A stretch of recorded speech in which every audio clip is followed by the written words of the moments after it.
यहाँ कोई किसी से कम नहीं। क्या बात है। मैं आज की शाम के इस अद्भुत कार्यक्रम में आपका स्वागत करता हूँ। आज का शाम आपके जीवन का सबसे यादगार शाम होने वाला है, क्योंकि आज यहाँ पर आपको कई तरह के परफॉर्मेंस देखने को मिलेंगे जो कि आपके दिल को छू जाएंगे। जब हम किसी अतिथि का स्वागत करते हैं तो हमारे इंडियन कल्चर के अनुसार किस स्लोगन का शब्द प्रयोग करते हैं? झारखंडी अतिथि देवो भव। मतलब अतिथि क्या है? भगवान का रूप है। तो इसी शब्द को मद्देनजर में रखते हुए मैं आप सभी का इस कार्यक्रम में स्वागत करना चाहूंगा। परम आदरणीय बिशप स्वामी जी, यहाँ उपस्थित फादर्सगण, मैं आप सभी का स्वागत करता हूँ।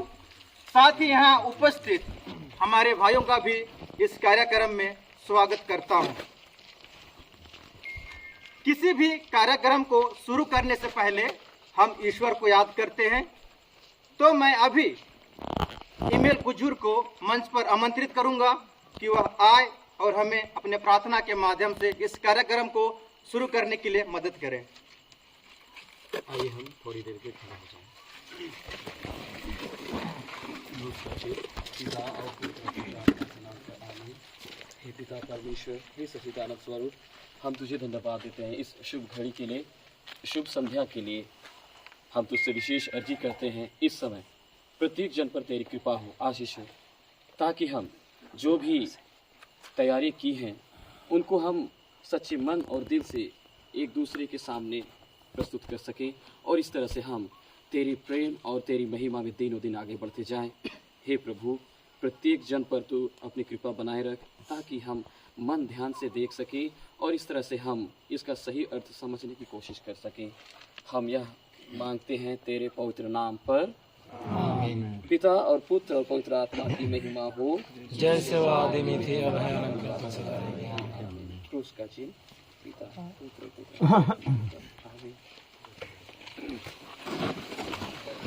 धन्यवाद भाई आपके सुंदर प्रार्थना के लिए।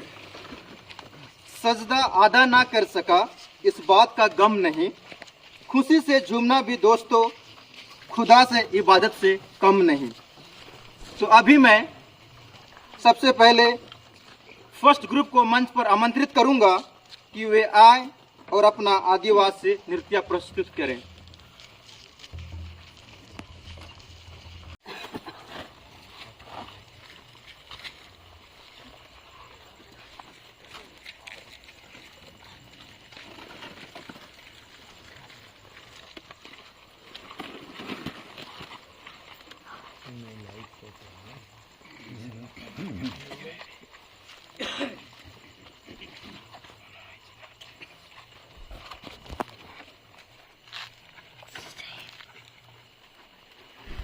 Except in night mode, right? Auto flash.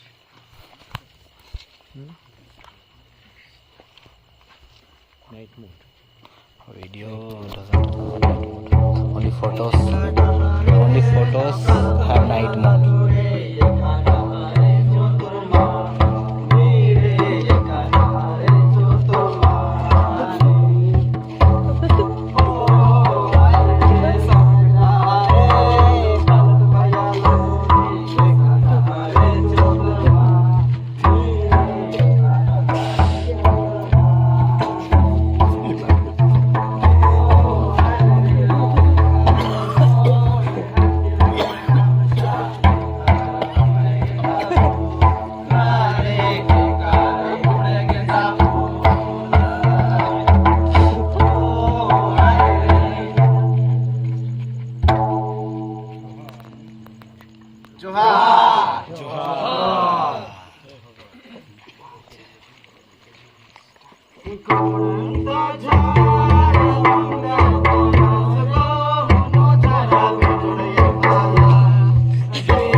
हरे किंदा कान हरे किंदा कान हरे किंदा कान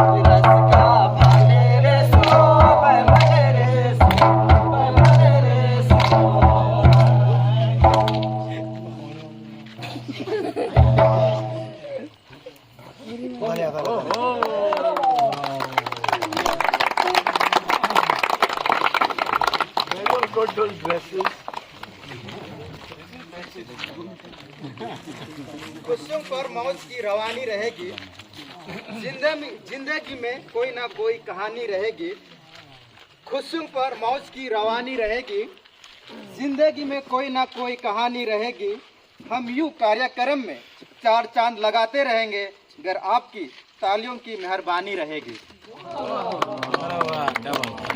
जोर से चाखो और देखो कि ईश्वर अच्छा है, चाखो और देखो कि ईश्वर अच्छा है। धन्य है वे जो उसकी शरण में जाते हैं। तो अभी मैं सेकेंड ग्रुप के सभी भाइयों को मंच पर आमंत्रित करूंगा उनके सुंदर नाटक के लिए। नाटक का शीर्षक है ईश्वर के वचनों को पढ़ें।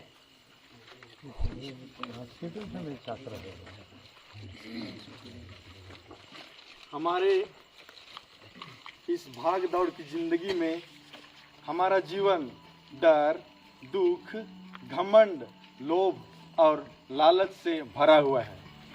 इन सारी चीजों से दूर हम अपने आप को कैसे रखें, आइए हम एक छोटी सी नाटिका के द्वारा देखें।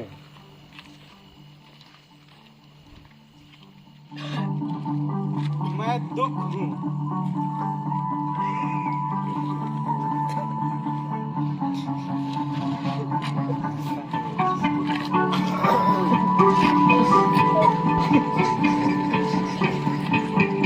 मैं लालच हूँ,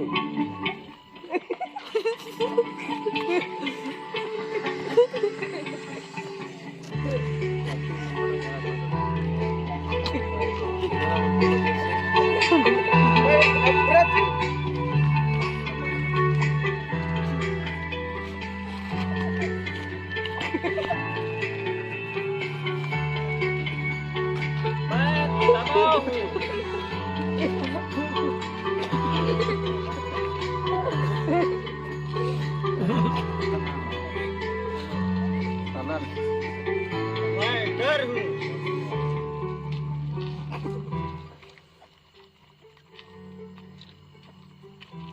मैं घमंड हूँ,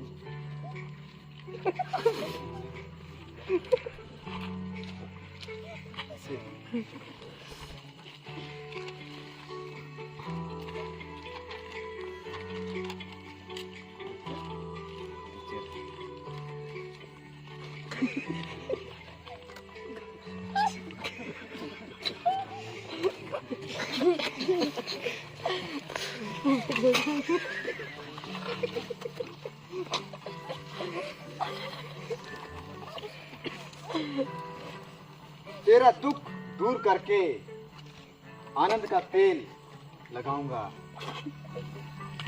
तेरी उदासी हटाकर आनंद का वस्त्र पहनाऊंगा।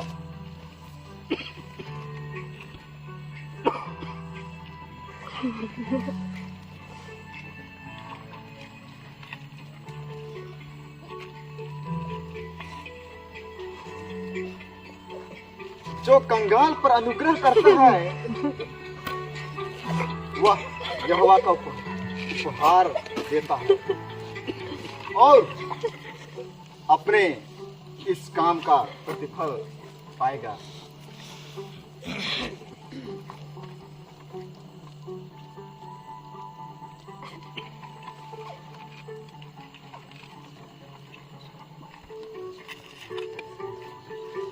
परमेश्वर प्रेम है। जो प्रेम से प्रेम में बना रहता है वह परमेश्वर में बना रहता है।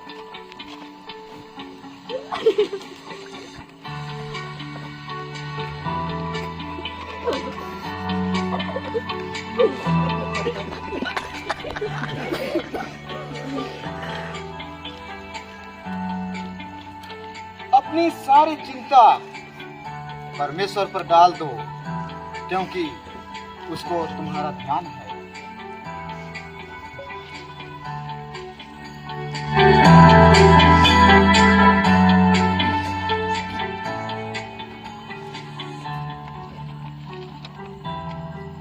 प्रभु के सामने डर मत, क्योंकि मैंने तुझे छुड़ा लिया है। मैंने तुझे नाम लेकर बुलाया है।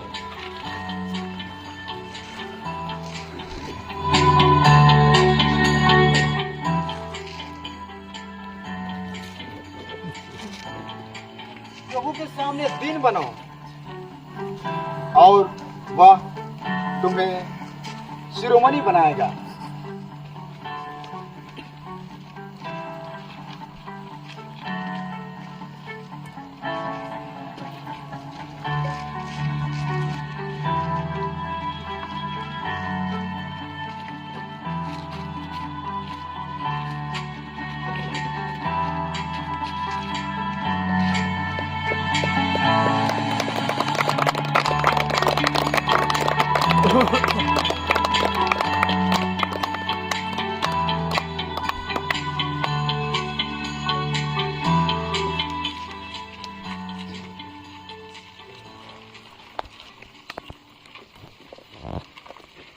और एक बार तालियां।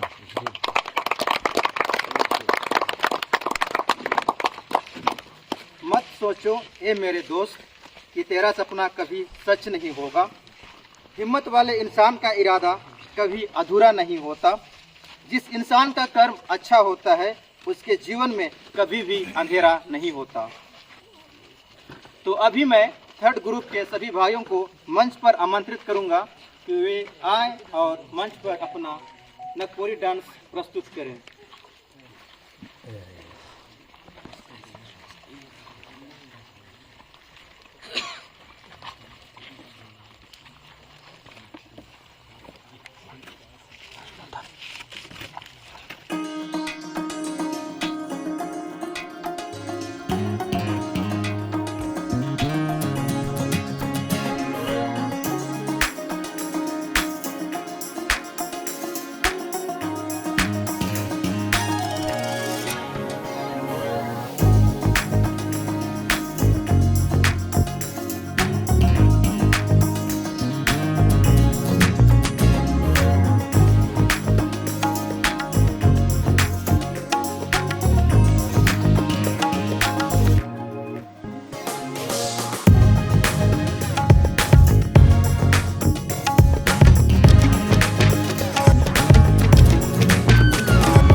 एक ऐसी परिस्थिति से गुजर रही है जहां हम सोशल मीडिया का एक गलत उपयोग कर रहे हैं।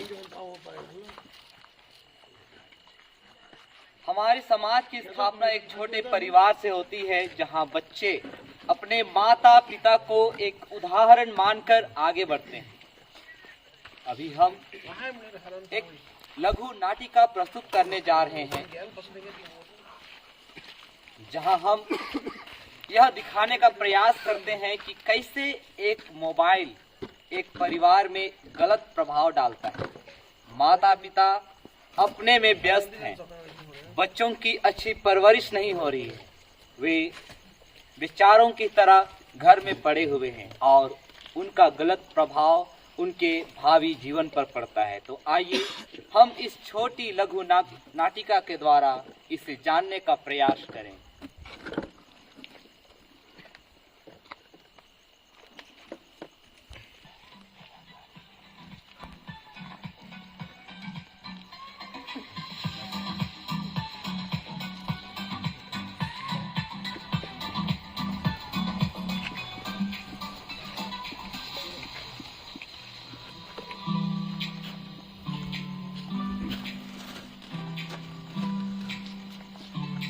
Mummy, mummy. हाँ बेटा, क्या हुआ? आज स्कूल में पढ़ाई हुई, लेकिन पता नहीं हमारा मास्टर कैसे पढ़ाया, कुछ पता ही नहीं चला। तो मम्मी, कल मास्टर बोला कि कल एग्जाम भी है, मतलब टेस्ट है, और उसने कहा है कि अच्छी तरह से पढ़ के आना। अब समझ में नहीं आया, तो मम्मी प्लीज पढ़ा दीजिए, केवल आज, केवल कल पास होना है, क्योंकि कुछ समझ में ही नहीं आया। Mummy, mummy. हाँ बेटा, क्या तुम अंधे हो, देख नहीं सकते कि मैं रील्स बना रही हूँ, व्हाट्सअप कर रही हूँ? जब अपने पापा आएंगे तो पापा से पूछ लेना, अभी मुझे डिस्टर्ब मत करो और जाओ यहाँ से।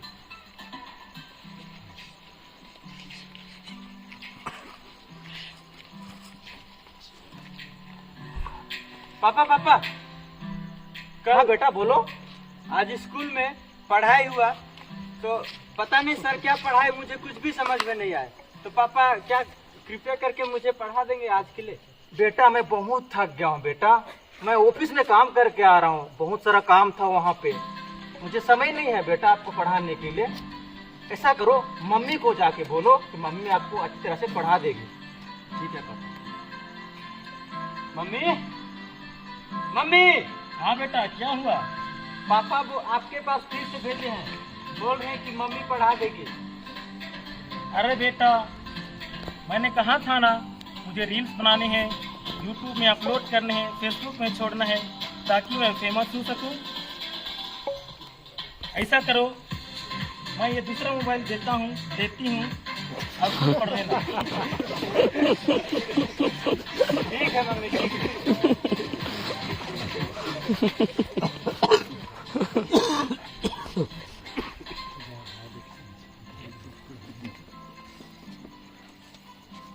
मोबाइल से क्या पढ़ाई करें, कुछ तो समझ में आया नहीं। सर भी क्या क्या पढ़ा के बोल के बस कॉपी किताब खोल करके चला जाता है। काश कुछ समझ में आया होता। देखते हैं, अगर कोई वीडियो गेम मिल जाता है या कुछ गेम वगैरह रहे तो मैं खेल सकता हूँ, बहुत सारा बैटरी चार्ज है। अच्छा, पबजी गेम लगा हुआ है।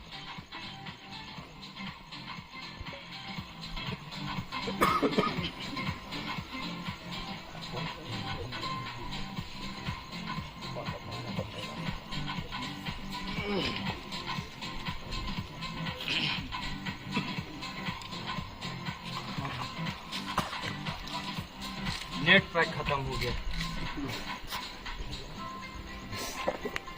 5 भी बज गया, आज सोए नहीं हूँ, कल टेस्ट है। चलो देखते हैं, जो समझ में आएगा लिखेंगे।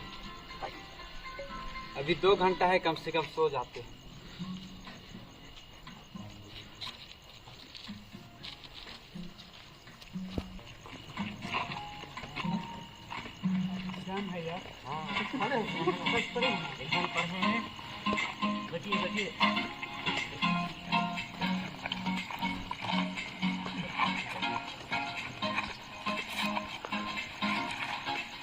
सर भी नहीं, मास्टर जी नहीं आया, तो मोबाइल देख लेते हैं।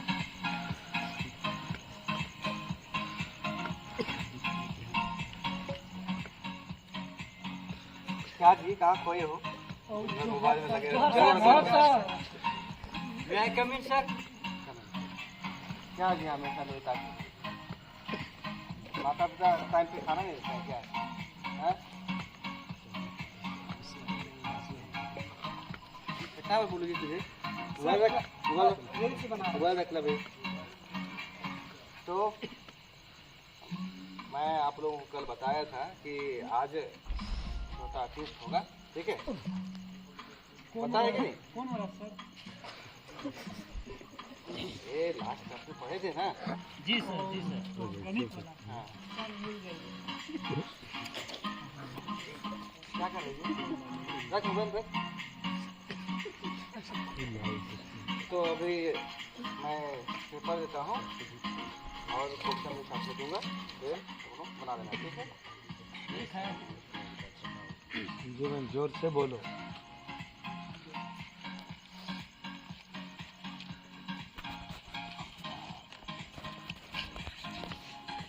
क्वेश्चन ठीक से देख लो, ठीक है? जी सर। समझ में नहीं आएगा तो पूछ देना, ठीक? क्या कर रहे थे? पढ़ाई करके नहीं आया क्या? अपना अपना लिखेगा सब कोई।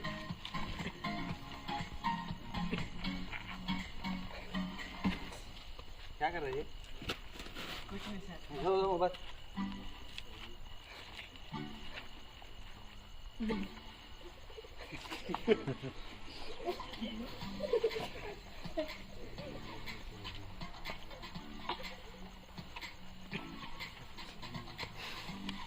हाँ तो बच्चों, टेस्ट हो गया कि अभी आप लोगों के पास सिर्फ 5 मिनट बाकी है, तो इसका नहीं हुआ है। Sir 5 minute. चलो चलो लिख लो। और नहीं आता है। अरे क्या कर रहा है जी?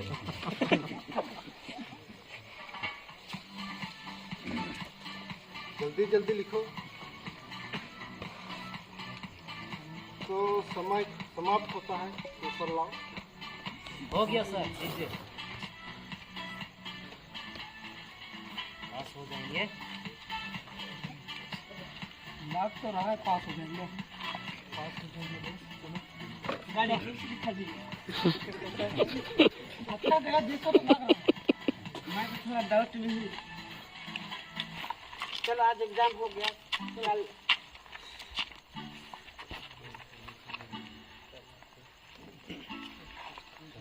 चल कैसे लिखा? मैं तो थोड़ा डाउट में हूँ। चलो जो रिजल्ट का दिन है तो अब देख लेते हैं। हाँ ठीक बोल रहे हो। चलो चलो चलो चलो।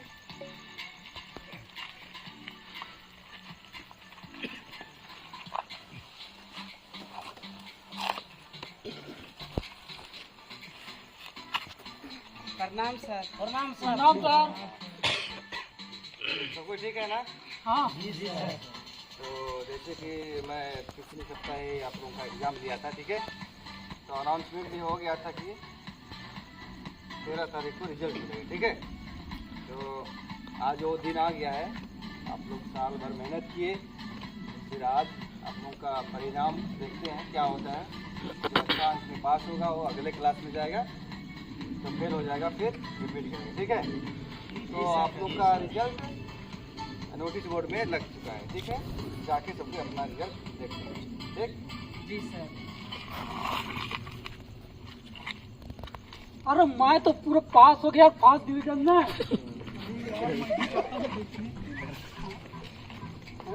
हाँ मैं ही पास हो गया यार। मैं ही जाता हूँ। पास हुआ हूँ। चलो मैं तो पास हो गया थी। मैं भी पास हूँ किसी प्रकार है। एक नंबर।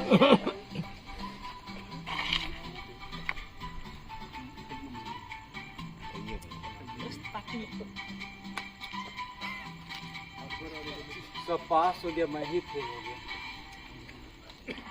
मम्मी पापा को क्या जवाब दूंगा? हमेशा टॉप करता था, इस बार फेल हो गया। पहली बार हुआ है। अब क्या करूंगा पता नहीं।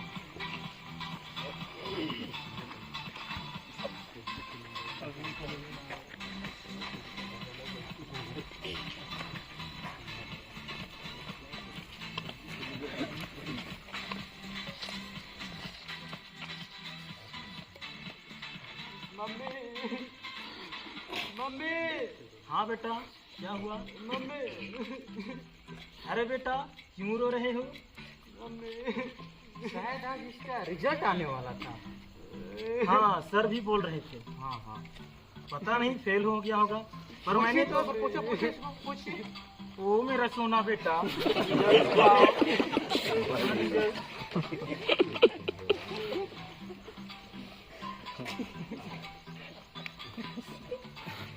मोबाइल में।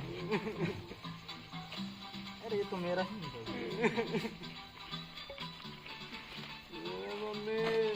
अरे ये तो फेल हो गया है, शायद इसीलिए रो रहा है। देखिए,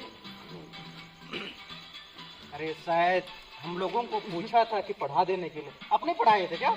अरे मैंने तो अपना मोबाइल दे दिया था पढ़ेगा बोल के।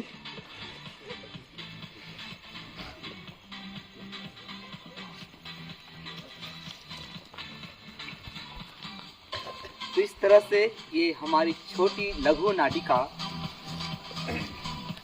एक ऐसी परिस्थिति को दर्शाने का प्रयास करती है जहां माता पिता किसी बड़े पद पर कार्यरत हैं, वे व्यस्त हैं, फिर भी जब शाम में घर आते हैं अपने बच्चों को समय नहीं दे पाते।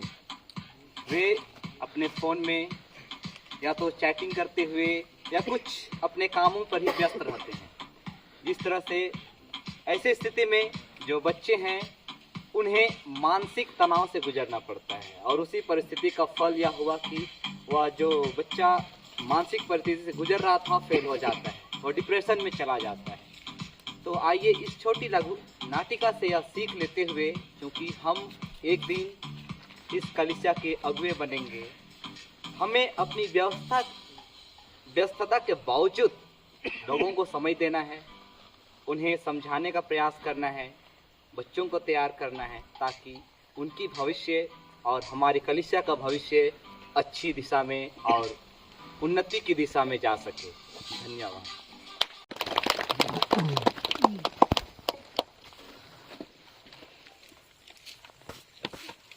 मेरे प्यारे फादर गमछा father, father Lucian, father Raphael, father Pradeep, father Arvind, father Asim, मेरे छोटे भाई और ब्रदर्स और ये मेरे बच्चे। जब हम सब इकट्ठे होते हैं तब हमारे दिलों में एक अलग सा आनंद होता है। खुशी तो अकेले अकेले कुछ करके भी पा सकते हैं, और इकट्ठे रह के इकट्ठे कुछ करके वो आनंद जो आता है वो अलग टाइप का होता है। और इसलिए जब हम सोचे यहाँ आके एक दो दिन, 2-3 दिन एक साथ बिताएंगे, तो मेरा यही लक्ष्य था कि आप लोग एक दूसरे को पहचाने, अच्छी तरह से पहचाने, लेकिन एक साथ एक दूसरे के जीवन का आनंद भी भोगते रहे।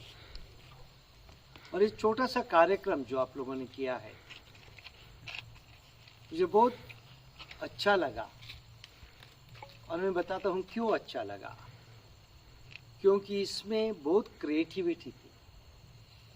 मैं हर बार आप लोगों को बोलता हूँ, यदि अच्छे लीडर्स बनना है तो क्रिएटिविटी की बहुत ज़रूरत है।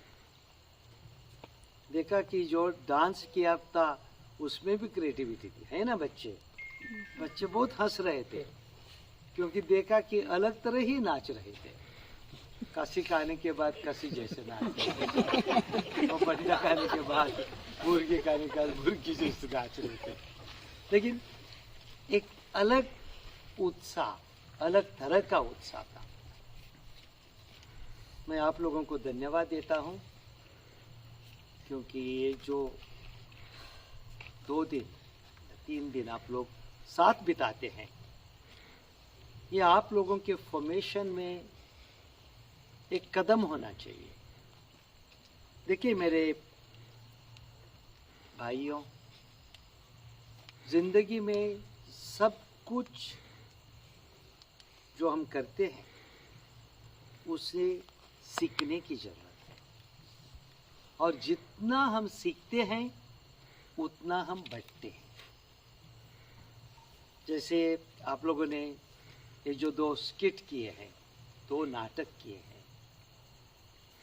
वो नाटक एक तरह न सिर्फ लोगों के फैमिली के लिए है, लेकिन सेमिनेरियंस के लिए भी है। जैसे सोशल मीडिया का उपयोग कर सकते हैं और दुरुपयोग कर सकते हैं। मैं हर बार बच्चों को जहाँ भी पल्ली में जाता हूँ बताता हूँ, मोबाइल यूज़ करना गलत नहीं है। और इसलिए जब मैं 2014 में आया और देखा कि सेंट अल्बर्ट्स में परमिशन नहीं था मोबाइल्स रखने को, मैं शायद अकेला या शायद हम 2 जन बिशप थे जो बोलते थे नहीं, मोबाइल देना चाहिए विथ रिस्ट्रिक्शंस। तो 2015 से आप लोगों के हाथ में मोबाइल मिली। अब आप लोगों को इस उम्र में कोई चेक करने की ज़रूरत नहीं, इसलिए मैं बोला आप लोगों यहाँ लाए हैं, मैं चेकिंग के लिए नहीं आऊँगा, फादर लोग भी नहीं आएंगे, लेकिन हर एक जन पहला अपने आप का लीडर होना चाहिए, उसके बाद दूसरों का लीडर बन सकता है। That self discipline is what you must learn. देखिए सेमिनरी में रूल्स होते हैं, रूल्स रख ले या तोड़ दे। पकड़ा गया तो सेमिनरी से बाहर हो गया। एक सेमिनरी मुझे बोलता था पकड़ा गया तो क्या है, घर जाऊंगा। तो कन्विक्शन, मैं किस लिए सेमिनरी में हूँ, किस कारण पुरोहित बनना चाहता हूँ, और इस लक्ष्य के ओर जाने के लिए मैंने खुद क्या करना है।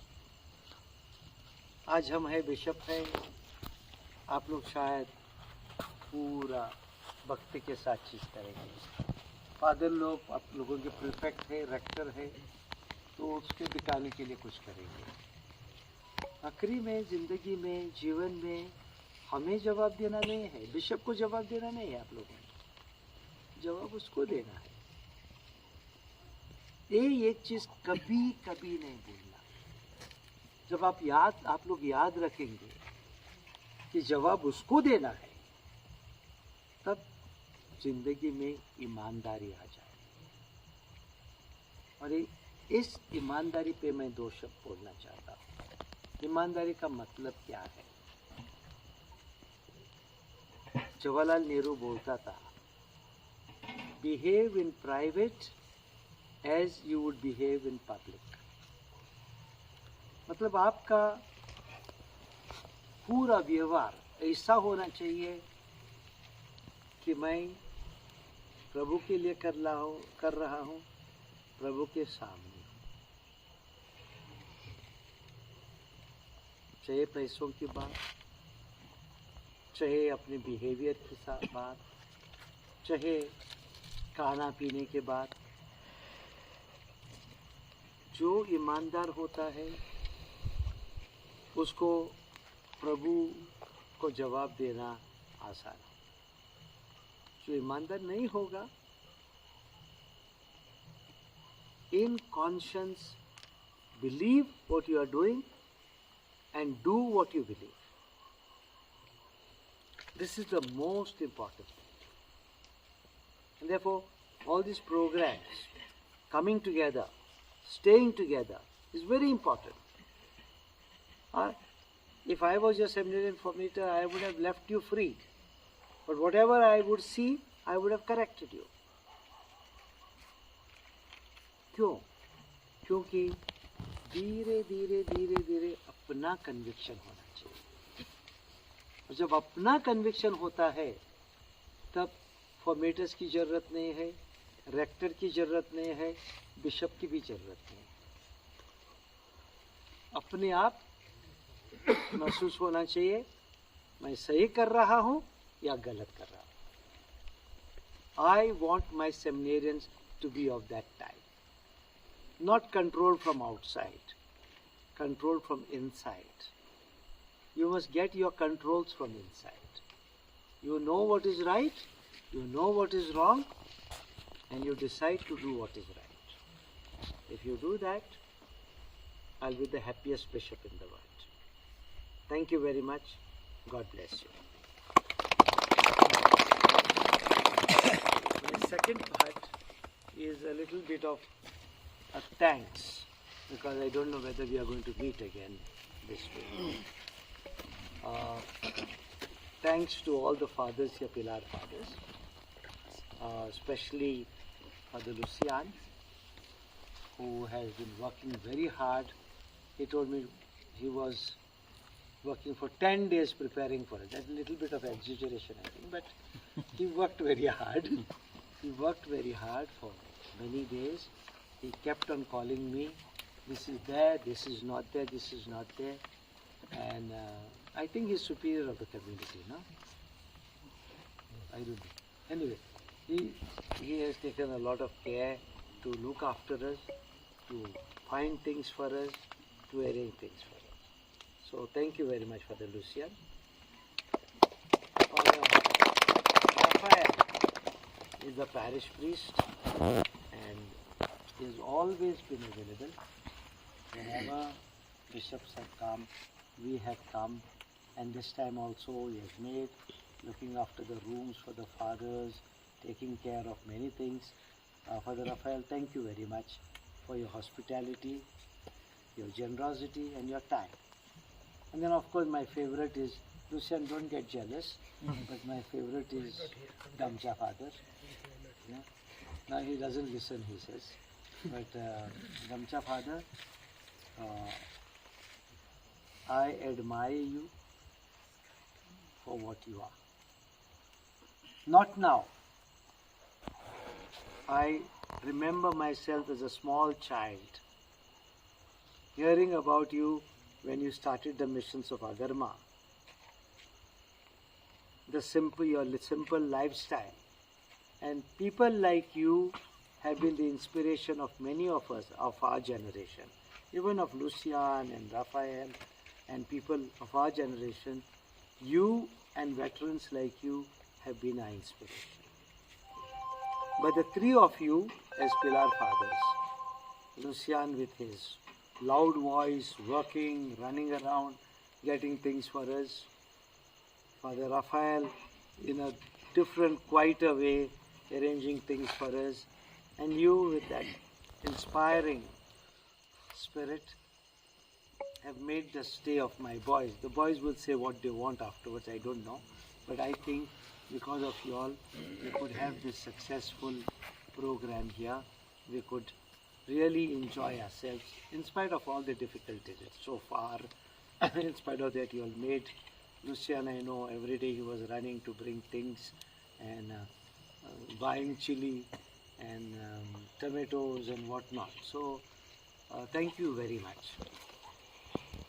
मैं ये 5 जो बच्चे हैं इनकी प्रशंसा करना चाहता हूँ।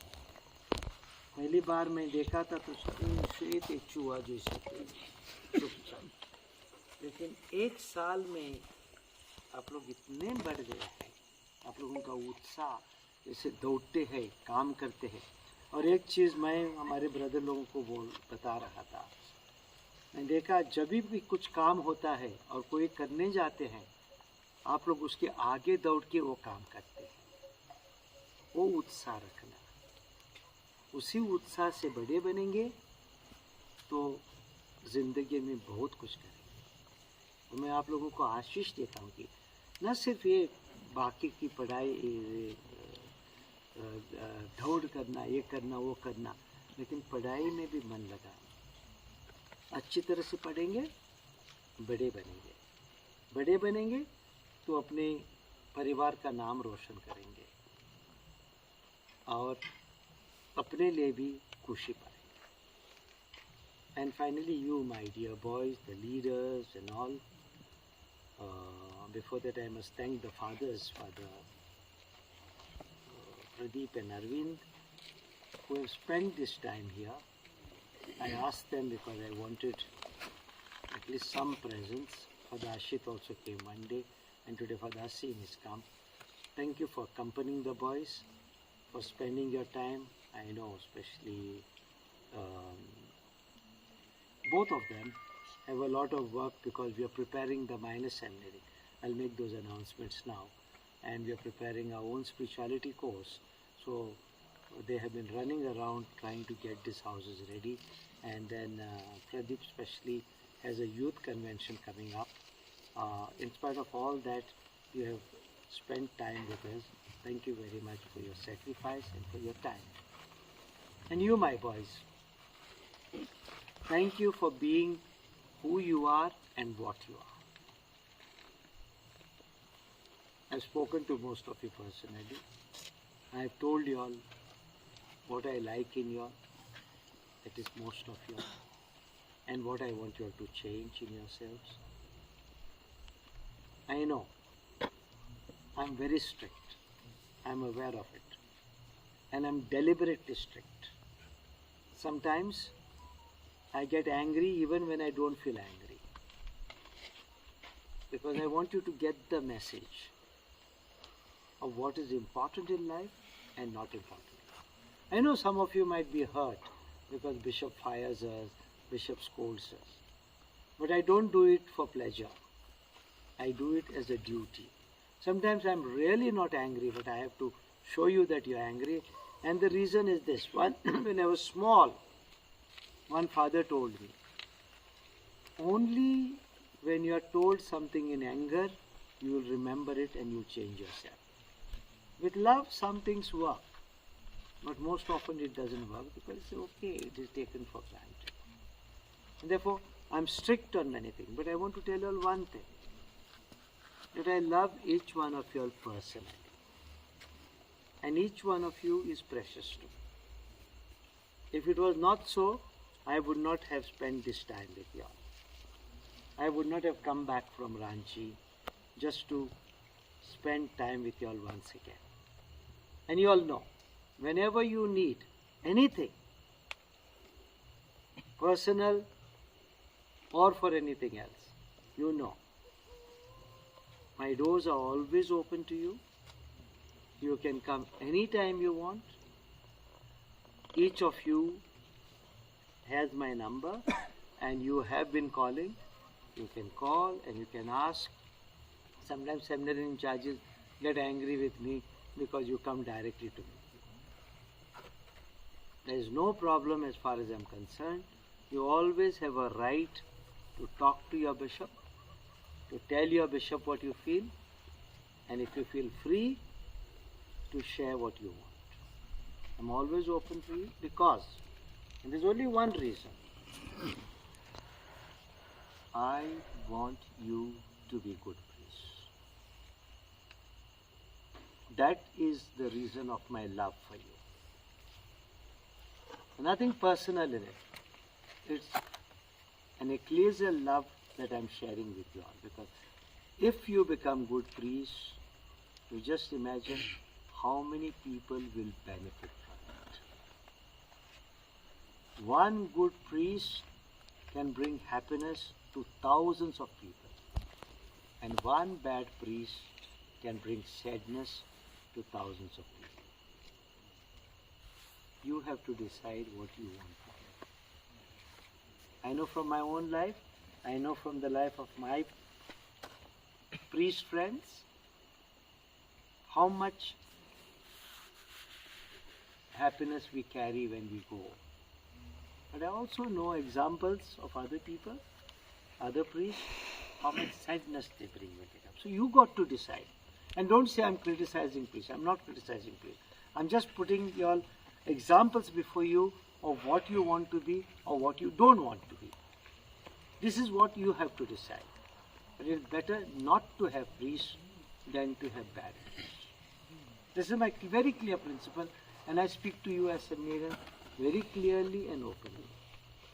Having said that, do not get frightened. We are all human beings.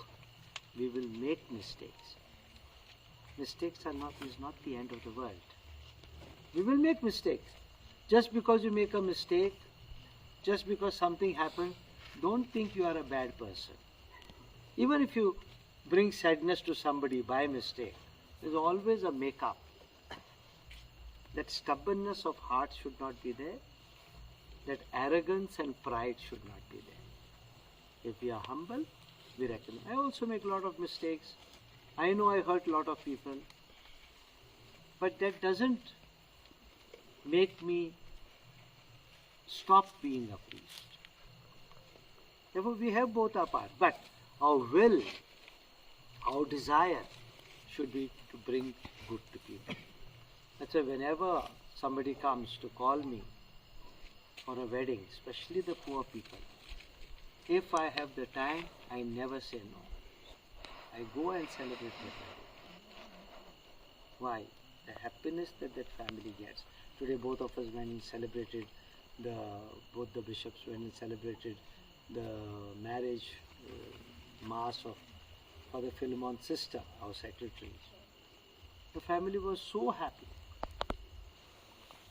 Little things that can give happiness. This is what I want from you as seminarians.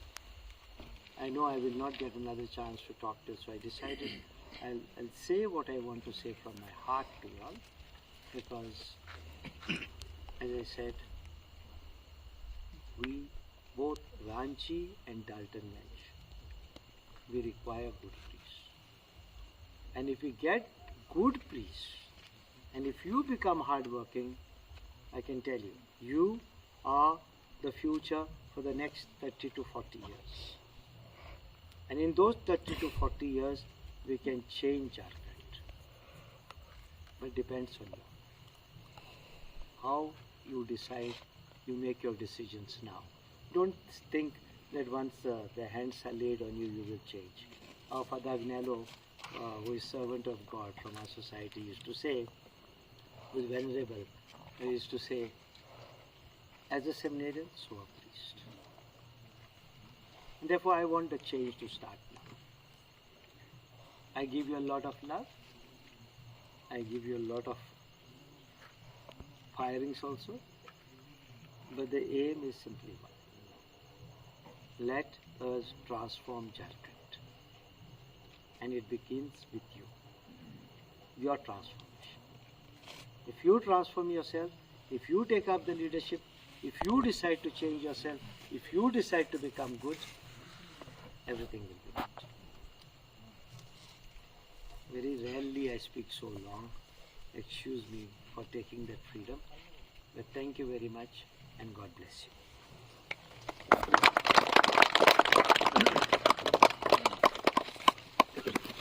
पुनः एक बार बिशप स्वामी जी के लिए ताली बजा देंगे उसके सुंदर प्रवचन के लिए।